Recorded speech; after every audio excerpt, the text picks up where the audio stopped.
तो आप लोग उम्मीद करता हूँ आप लोग बहुत ही अच्छे होंगे। तो आज की ये वीडियो होने वाला है कि कौन सा बेस्ट है, डी फार्मा बेस्ट है या फिर बी फार्मा बेस्ट है। डी फार्मा बोले तो डिप्लोमा इन फार्मेसी, फार्मेसी में डिप्लोमा, और ये जो बी फार्मा हुआ ये एक डिग्री है, ठीक है, बैचलर ऑफ फार्मेसी। ओके, तो हम इनका देखिए, आपका ये सारे जितने भी डाउट्स हैं, जितने भी कन्फ्यूजन है कि कौन सा करें, कौन सा कोर्स करें, डी फार्मा करें या फिर बी फार्मा करें, ये आज की इस वीडियो में सारे क्लियर होने वाले हैं। देखिए कैसे मैं जो डिस्कस करने वाला हूँ इन दोनों को, डी फार्मा पर, बी फार्मा पर और ये डी फार्मा पर, तो इनको कैसे करूँगा। देखिए हम सबसे पहले एलिजिबिलिटी पर करेंगे कि इसकी एलिजिबिलिटी क्या होती है, ठीक है। फिर उसके बाद हम ड्यूरेशन, मतलब इसका कितना समय रहता है, कितने साल का कोर्स होता है, फिर इसकी फीस, फिर उसके स्कोप, क्या क्या नौकरियां इसके बाद आप कर सकते हो, डी फार्मा और बी फार्मा करने के बाद क्या क्या कर सकते हो, ठीक है। तो देखिए अगर हम बात कर लें डी फार्मा की, इसकी डी फार्मा की, तो डी फार्मा की जो एलिजिबिलिटी होती है ना, वो होती है इंटर पास। अगर आपने 12 में 45% से आपकी ज़्यादा है, ठीक है, 12 में अगर 45 से ज़्यादा है,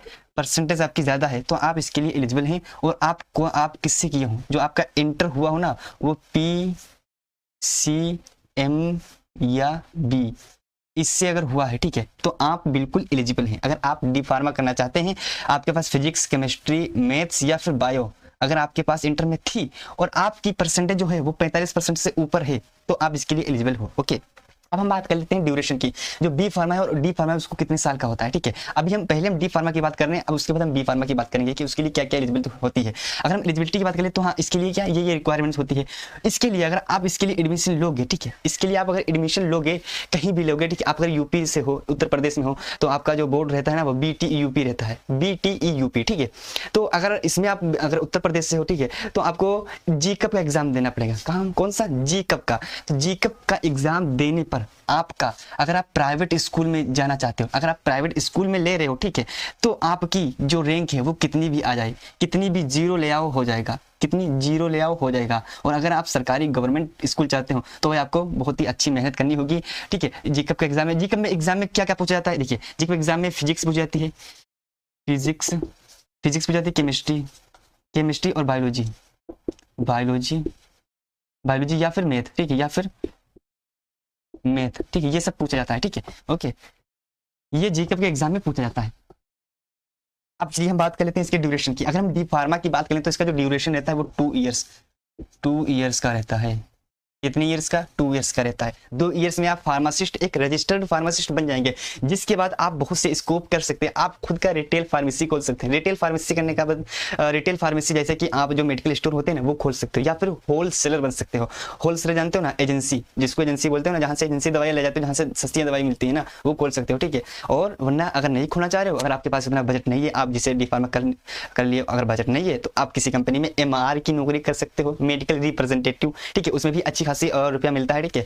और अगर आप उसमें भी नहीं करना चाह रहे हो, कंपनी में करना चाह रहे हो, तो कंपनी में भी आपका मिल जाएगा नौकरी, वहां पे काम कर सकते हो। या फिर आप hospital, as a hospital pharmacy के रूप में वर्क कर सकते हो, या फिर क्लिनिकल फार्मासिस्ट के रूप में वर्क कर सकते हो, ठीक है। बहुत सी स्कोप मिल जाते हैं आपका, ठीक है। ये 2 ईयर्स का होता है। अब अगर फीस की बात कर लें तो अगर हम एक नॉर्मल देख लें ना, तो फीस कितनी रहती है। अगर प्राइवेट स्कूल की बात करें तो वो रहती है 70,000 से, ठीक है, 70K से 1 लाख तक, 1 लाख तक, ठीक, 1 लाख कितनी रहती है, 70K से 1 लाख तक, ठीक है। अब स्कोप की बात कर लेते हैं, क्या क्या इसके स्कोप होते हैं। तो सबसे पहले देखिए स्कोप की बात करें तो आप स्कोप में कर सकते हो हॉस्पिटल फार्मेसी।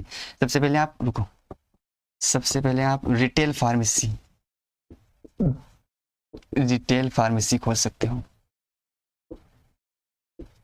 उसके बाद आप क्या कर सकते हो, होलसेलर फार्मेसी, होलसेलर बन सकते हो, या फिर फार्मेसी खोल सकते हो, वही बात एक ही है, ठीक है। दूसरा आप हॉस्पिटल फार्मासिस्ट, नीचे दिख रहा है कि नहीं यार,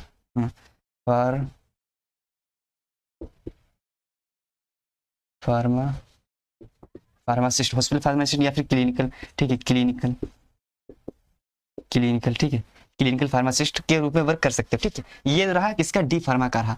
अब हम बात करने वाले हैं B pharma. Bachelor of pharmacy करने के बाद आप क्या क्या कर सकते हो, उसकी एलिजिबिलिटी क्या होती है। देखिए अगर हम बात करें ड्यूरेशन के हिसाब से कौन सा बेस्ट है, तो मैं कहूँगा कि ड्यूरेशन, अगर आप बहुत ही कम समय में एक अपना अच्छा करियर बनाना चाह रहे हैं, ठीक है, बहुत ही कम समय में, तो आपके लिए मैं ये सजेस्ट करूँगा डी फार्मा कर लो। क्यों, क्योंकि आप इसको 2 साल में करके आप रिटेल, आप अपना मेडिकल स्टोर खोल सकते हो, ठीक है, या फिर आप होलसेलर बन सकते हो। ये आपके लिए अपॉर्चुनिटीज़ 2 ही साल में आ जाएंगी। पर हाँ, अगर बहुत ही आपका बड़ा, आप बहुत ही बड़ी नौकरी करना चाह रहे हो जैसे कि ड्रग इंस्पेक्टर, तो भाई ड्रग इंस्पेक्टर इसमें थोड़ी बन पाओगे यार, इसमें नहीं बन पाओगे ड्रग इंस्पेक्टर। या फिर आगे की पढ़ाई करना चाहो जैसे कि एम फार्मा करना चाहो, या फिर फार्म डी करना चाहो, या फिर PhD इसमें करना चाहो, तो वो भाई इसके बाद ही कर सकोगे। कैसे? इसके बाद ही कर सकोगे भाई। अब चलिए हम इसकी देख लेते हैं क्या क्या होता है। फार्मा करना चाह रहे हैं, ठीक है, तो आपको उसमें आपकी 12th में 45% आई हो और PCMB, या तो आपके पास फिजिक्स, केमिस्ट्री, मैथ हो, या फिर आपके पास बायोलॉजी हो, ठीक है। अगर आप बी फार्मा करना चाह रहे हैं तो बी फार्मा करने के लिए आपको एडमिशन में कौन सा एग्जाम देना पड़ेगा, आप कौन सा, जैसे आप डी फार्मा की बात करें तो डी फार्मा में आपको GCAP का एग्जाम देना पड़ेगा, GCAP का, ठीक है, GCAP का एग्जाम देना पड़ेगा। पर अगर आप बैचलर ऑफ फार्मेसी करना चाह रहे हैं तो उसमें आपको एग्जाम देना पड़ेगा CUET, ठीक है, CUET, central university entrance test, ये आपको देना पड़ सकता है, ठीक है, या फिर आप GCAP के माध्यम से भी हो जाता है, ठीक है। अब चलिए हम इसके ड्यूरेशन की बात करें तो जो बैचलर ऑफ फार्मेसी होता है वो 4 इयर्स का होता है।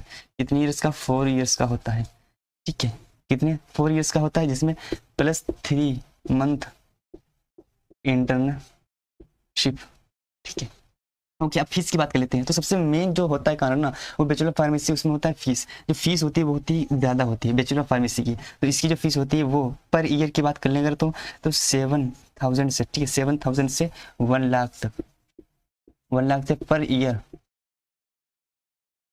ईयर देना पड़ सकता है आपको, ठीक है, पर ईयर आपको देना पड़ेगा, ठीक है। 7,000 से 1 लाख आपको देना पड़ सकता है, या 1 लाख से प्लस भी हो सकता है। अब स्कोप की बात करें तो इसमें स्कोप बहुत ही ज़्यादा होते हैं, ठीक है, कंपेरिजन टू डी फार्मा। अगर डी फार्मा के कंपेरिजन में अगर हम बात करें बी फार्मा की, बैचलर ऑफ फार्मेसी की, तो इसके स्कोप डी फार्मा से बहुत ही ज़्यादा होते हैं। देखिए, डी फार्मा में आप रिटेल फार्मेसी खोल सकते हैं, होलसेलर बन सकते हैं, हॉस्पिटल फार्मासिस्ट के रूप में वर्क कर सकते हैं, क्लिनिकल फार्मासिस्ट के रूप में वर्क कर सकते हैं डी फार्मा में, ठीक है। लेकिन जो इसमें कर सकते हैं वो तो इसमें कर ही सकते हैं बी फार्मा में। इसमें एक अलग से और स्कोप आ जाते हैं कि बी फार्मा करने के बाद आप उच्च शिक्षा बहुत ही, जैसे कि एम फार्म कर सकते हैं, ठीक है, तो एम फार्म इसमें कर सकते हैं, एम फार्म और फार्म डी कर सकते हैं इसके बाद।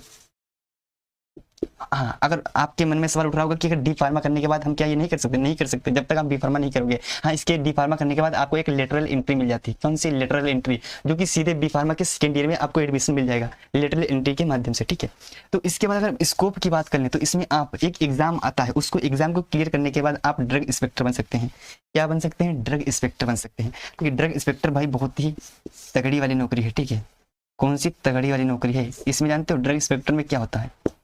जानते हो ड्रग इंस्पेक्टर, जिधर से आपकी कार चली जाएगी ना, उधर से जितने भी हॉस्पिटल, ये जो फर्जी मेडिकल स्टोर खोले रहते हैं ना, सबके दरवाजे बंद, और जो असली जिनके पास होता भी है लाइसेंस वगैरह, वो भी बंद कर देते हैं। कह देते हैं क्या फायदा, खाली चक्कर में पढ़ने का, लेने के देने पड़ जाएंगे, ठीक है। तो ड्रग इंस्पेक्टर बन जाते हैं, जो कि बहुत ही औरा वाला एक डिग्री है, ठीक है। और ड्रग इंस्पेक्टर के बाद आप और भी, जैसे कि आप उसमें जा सकते हैं, ड्रग डिस्कवरी में जा सकते हैं, ड्रग डिस्कवरी में जा सकते हैं। उसके बाद आप कहाँ जा सकते हैं? क्वालिटी एश्योरेंस, क्वालिटी कंट्रोल, ठीक है, QC, quality control and quality assurance, ठीक है।